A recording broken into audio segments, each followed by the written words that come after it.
So chargers or adapters. A few days before I made this video, I was charging a phone with a non-original cheap adapter.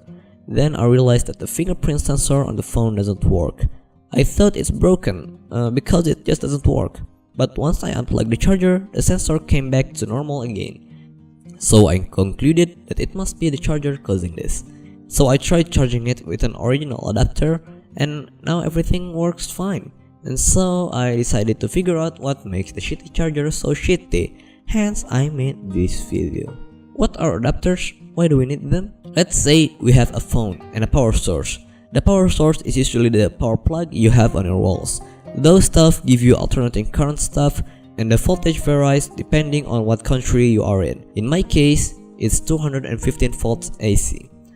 Connecting the 215 volts AC straight up to your phone won't work. It'll explode because the massive AC voltage can't be handled by the phone's circuit.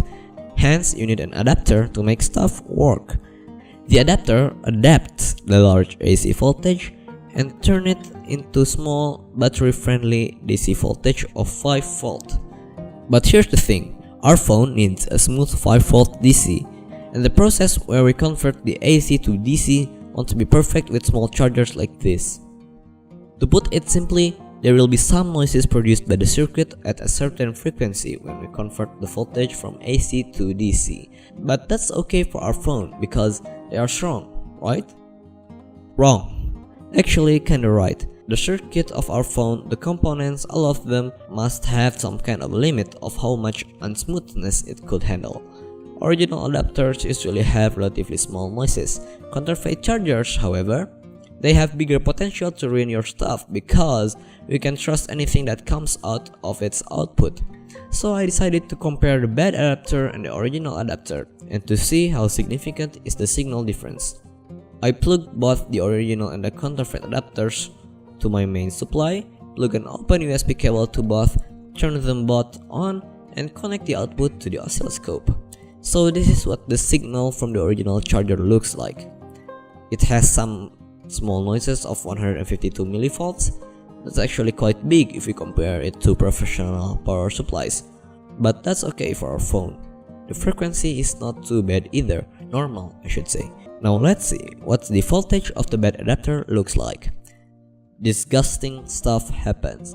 The noise is so big, about 1.6 volt peak to peak, which is certainly not okay for your electronic device. Not okay.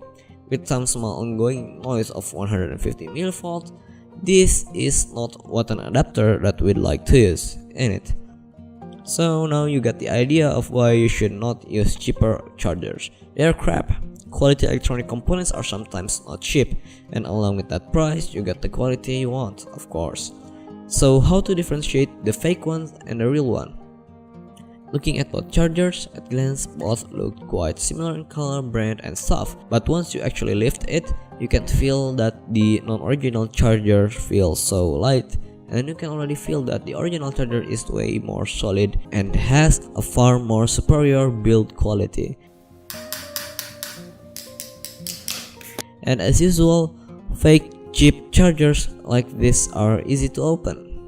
Well, that kinda saves me doing all kind of glue primer thing I need to do if the case is properly glued. So I open it and pull the insides out, and as expected, the components were poor. The solder quality too, and so did the connections. It can't even supply 2 amps without dropping the voltage and the crazy noise. All in all, buy normal chargers. Don't buy the too cheap stuff, and don't ever buy the unnecessary expensive stuff either. That's all I can say right now. Stay curious and see you next time.